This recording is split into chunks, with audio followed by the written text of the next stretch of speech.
വെള്ളിയാഴ്ച രാത്രി ആയപ്പോഴേ ഇറാൻ അങ്ങോട്ട് തീർത്ത് കളയാൻ പറഞ്ഞു ട്രംപ്. ഒന്നും നോക്കണ്ട, തീർത്തോ, ഇനി വെച്ചുകൊണ്ടെന്നാൽ ശരിയാവില്ല, കഴിഞ്ഞ 3-4 മാസമായി, ഇനി വയ്യ എന്നാ പറഞ്ഞത്. ഇത് കേട്ട ഉടനെ പെൻറ്റഗൺ പറഞ്ഞു ഒരു ചെറിയ പ്രശ്നമുണ്ട്, എന്താ തീർക്കൊക്കെ ചെയ്യാം, പക്ഷെ നമ്മുടെ കയ്യിൽ തീർക്കാനുള്ള ഐറ്റംസ് ഒന്നും ഇല്ല എന്നാണ് പറഞ്ഞത്. അതെന്ത് പരിപാടിയാണ്? നമ്മൾ ഈ 2 ദിവസം കൊണ്ട് പ്ലാൻ ചെയ്ത് വെച്ചല്ലേ, ഒരു കംപ്ലീറ്റ് എസ്കലേഷൻ അല്ലെങ്കിൽ ഒരു എക്സ്പാൻഷൻ നമ്മൾ പ്ലാൻ ചെയ്ത് വെച്ചതല്ലേ എന്ന് ചോദിച്ചപ്പോഴാണ് യഥാർത്ഥത്തിൽ US ആർമി ന്യൂയോർക്ക് ടൈംസും ബാക്കിയുള്ളതിലൊക്കെ പുറത്ത് വന്നിട്ടുള്ള വാർത്തകൾ പ്രകാരം വലിയ രീതിയിലുള്ള, അത് കഴിഞ്ഞ 10-12 ദിവസമായിട്ട് വീണ്ടും ഭയങ്കരമായിട്ട് അടിച്ചുകൊണ്ടിരിക്കുകയുള്ളൂ. നമ്മുടെ കയ്യിലുള്ള സാധനങ്ങളൊക്കെ തീർന്നു. അവരിങ്ങോട്ട് ഇട്ട് എർബിൻ, അതായത് ഇറാഖിലെ എർബിനിലും മറ്റ് 1-2 ബേസുകളിലും ഒക്കെ ഉള്ള ഒരുവിധം ഇൻ്റർസെപ്റ്റേഴ്സും ബാക്കി കാര്യങ്ങളും ഒക്കെ തീർന്നു പോയിട്ടുണ്ട്. ഇനി അവിടെ നിന്നൊന്നും വിടാനൊന്നും നമ്മുടെ കയ്യിൽ ബാക്കിയൊന്നുമില്ല. അതുപോലെ തന്നെ കുവൈറ്റിലും ബഹ്റിനിലെ അവസ്ഥയും ഏകദേശം ഇതൊക്കെ തന്നെയാണ്. വേണമെങ്കിൽ ഇന്നലെ കെട്ട പോലെ, അതായത് ഇന്നലെ എന്താ പറയുക, ശനിയാഴ്ച കെട്ട പോലെ, ഇന്ന് രാവിലെ കെട്ട പോലെ ഒരു 1-2 മിസൈലുകളൊക്കെ വേണമെങ്കിൽ നമുക്ക് അങ്ങോട്ടൊന്ന് വിട്ട് നോക്കാം. പിന്നെ ഫൈറ്റർ ജെറ്റുകളെല്ലാം ടയർ പൊട്ടിയിട്ടും ചിറകൊടിഞ്ഞിട്ടും ഒക്കെ കിടക്കുകയാണ്. ഇനി എന്താ ചെയ്യേണ്ടതെന്നാണ് പെൻറ്റഗൺ എന്നുള്ള ചോദ്യം. അതെ, ഇതാണ് ഇന്നലെ നടന്നിട്ടുള്ളത്. അതായത് ഒരു വൻ തോതിലുള്ളൊരു എസ്കലേഷൻ അല്ലെങ്കിൽ ഒരു ഭയങ്കരമായിട്ടുള്ളൊരു യുദ്ധം ഈ ശനി ഞായർ വെള്ളി രാത്രി മുതൽ തുടങ്ങാൻ പ്ലാൻ ചെയ്തിരുന്ന US പ്രസിഡന്റിന് പെൻറ്റഗൻ്റെ സൈഡിൽ നിന്ന് അല്ലെങ്കിൽ US ആർമിയുടെ സൈഡിൽ നിന്ന് കിട്ടിയിട്ടുള്ള റിപ്ലൈ ഇതായിരുന്നു. അതായത് വളരെ ക്ലിയർ ആയിരുന്നു.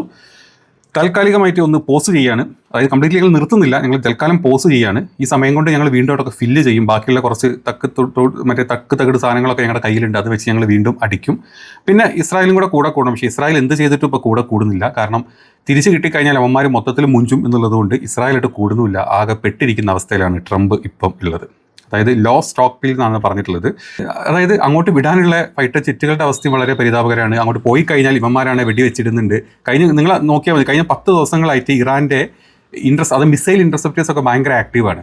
അതായത് എല്ലാം നശിച്ചു പോയി. അവിടേക്ക് ധൈര്യമായിട്ട് നമുക്ക് പോയി ഈ ബോംബ് ചെയ്ത് വരാം എന്നുള്ള ആ ഒരു കൺസെപ്റ്റ് മാറി. അതായത് അവരുടെ ഇൻ്റർസെപ്റ്റേഴ്സ് ഭയങ്കര സ്ട്രോങ് ആയിട്ടുണ്ട്. ഇനി റഷ്യ ഈ S-400 S-500 ഒക്കെ കൊടുത്തോന്നും അറിയില്ല. ഇതിൻ്റെ ഇടയ്ക്ക് റഷ്യൻ്റെ വിമാനങ്ങൾ വന്ന് പോകുന്നുണ്ട്. ചൈന ഇനി വല്ലതും കൊടുത്തോന്നും അറിയില്ല. പക്ഷേ ഇറാൻ അക്കാര്യത്തിൽ കുറച്ചുകൂടെ സ്ട്രോങ് ആയിട്ടുണ്ട്. അങ്ങോട്ട് വരുന്ന മിസൈലുകളെ തടുക്കാനും അല്ലെങ്കിൽ വരുന്ന ഫൈറ്റർ ജെറ്റുകളെ ഒന്ന് പേടിപ്പിച്ച് വിടുന്ന രീതിയിലുള്ള ഇൻ്റർസെപ്റ്റേഴ്സ് ഇറാൻ്റെ കയ്യിൽ സ്ട്രോങ് ആയിട്ടുണ്ട്. അതുകൊണ്ട് തൽക്കാലം നമ്മളൊന്ന് നിർത്താം എന്നാണ് പറഞ്ഞിട്ടുള്ളത്.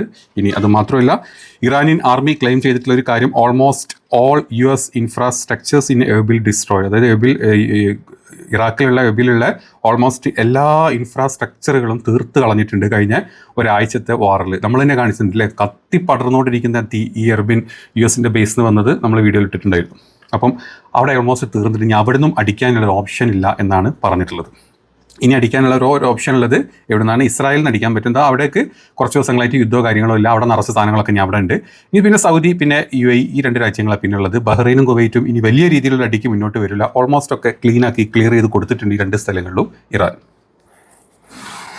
അപ്പോഴേക്കാണ് UK കൂടെ US കൂടെ കൂടാൻ ഞങ്ങളുടെ ബേസുകളൊക്കെ തുറന്നിട്ട് തരാം, നിങ്ങൾ എന്താ ചെയ്തതെന്ന് പറഞ്ഞപ്പം കഴിഞ്ഞ ദിവസം ഈ B-1 ബോംബേഴ്സ്, അമേരിക്കയുടെ B-1 ബോംബേഴ്സ് സ്റ്റാർട്ട് ചെയ്തിട്ട് ഇറാൻ ആക്രമിക്കാനുള്ള പ്ലാനിങ്ങിൽ വന്നിട്ടുള്ളത് അത് UK എന്നാണെന്ന് ഇറാൻ്റെ ഇൻ്റലിജൻസും ക്ലിയർ ചെയ്തിട്ടുണ്ട്. അതായത് ചൈനയും റഷ്യയൊക്കെ അത് അവർക്ക് പറഞ്ഞു കൊടുത്തിട്ടുണ്ട്.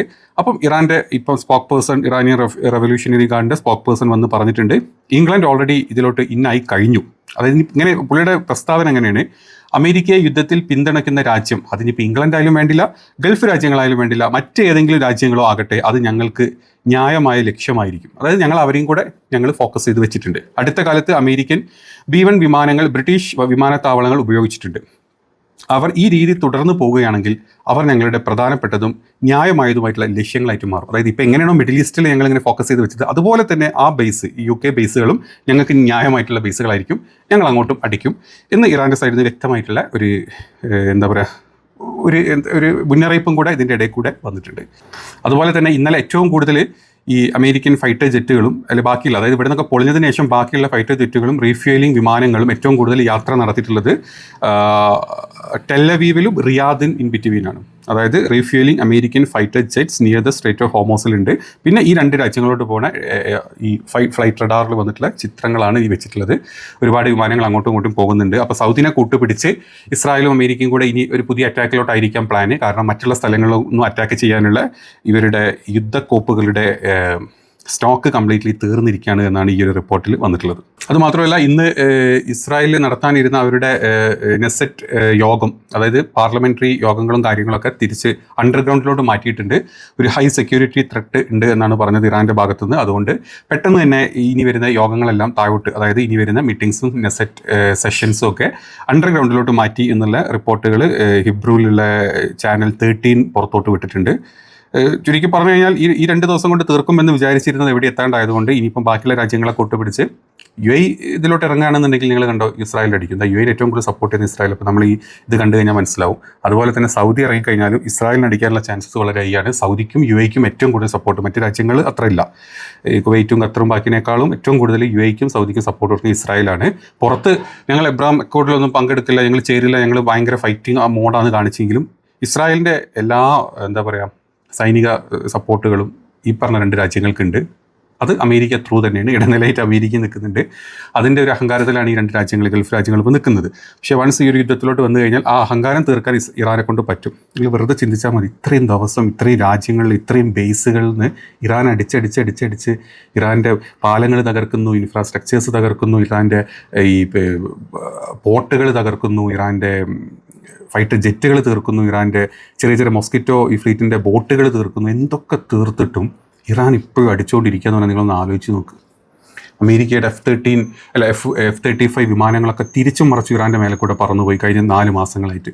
ഇപ്പോഴും ഇറാൻ ബോംബ് ചെയ്യാൻ അല്ലെങ്കിൽ ഇറാൻ ഈസി ആയിട്ട് മിസൈലുകൾ വിട്ടുകൊണ്ടിരിക്കുക എന്ന് പറഞ്ഞു കഴിഞ്ഞാൽ വെറുതെ നിങ്ങൾ ഇതിൽ വേറൊന്നും ഈ സംഖ്യകളെ കാണുന്നുണ്ടെങ്കിൽ നിങ്ങൾ ഈ വമ്പത്തരം നിർത്തിയിട്ട് ചിന്തിച്ച് നോക്ക്. ഇറാൻ്റെ ആ ഒരു പൊസിഷൻ എന്താണ് എന്നുള്ളത്. എന്തൊക്കെ ചെയ്തിട്ട് ഇറാൻ ഇപ്പോഴും ഒരു കുറവുമില്ലാണ്ട് മിസൈലുകൾ വിടാൻ പറ്റുന്നുണ്ട്, ഡ്രോണുകൾ വിടാൻ പറ്റുന്നുണ്ടെങ്കിൽ അവരുടെ കയ്യിൽ ഇനി എത്ര സാധനം ഉണ്ടാവും. ഇപ്പോഴും അവർ പറയുന്നത് ഈ UK കൂടെ ഞങ്ങൾ ടാർഗറ്റ് ചെയ്ത് വെച്ചിട്ടുണ്ടെന്നാണ്. ഗൾഫ് രാജ്യങ്ങളും ഇതൊക്കെ ഉണ്ട്, ഇനി UK കൂടെ ഞങ്ങൾ പിടിക്കില്ല, UK ബേസുകളും കൂടെ ഞങ്ങൾ ടാർഗറ്റഡ് പൊസിഷനിലോട്ട് വന്നിട്ടുണ്ട് എന്ന് പറയുകയാണ്. നിങ്ങൾ വിട്ടോ, ഞങ്ങൾ തിരിച്ച് വിട്ടോളാം, ഒരു കുലുക്കും ഇല്ലാണ്ട്. എത്ര നേതാക്കളെ കൊന്നു കഴിഞ്ഞാലും വേണ്ടില്ല, എന്താണെങ്കിലും വേണ്ടില്ല, ഞങ്ങൾ സെറ്റാണെന്നാണ് പറഞ്ഞിട്ടുള്ളത്. കഷ്ടം. ഇനി മറ്റൊരു ഏറ്റവും ലേറ്റസ്റ്റ് വന്നൊരു ന്യൂസും കൂടെ വന്നിട്ടുണ്ട്. ട്രംപിൻ്റെ കൂടെയുള്ള ഉദ്യോഗസ്ഥരോട് അമേരിക്കൻ ഇൻ്റലിജൻസിൻ്റെ ഒരു റിപ്പോർട്ട് വന്നിട്ടുണ്ട്.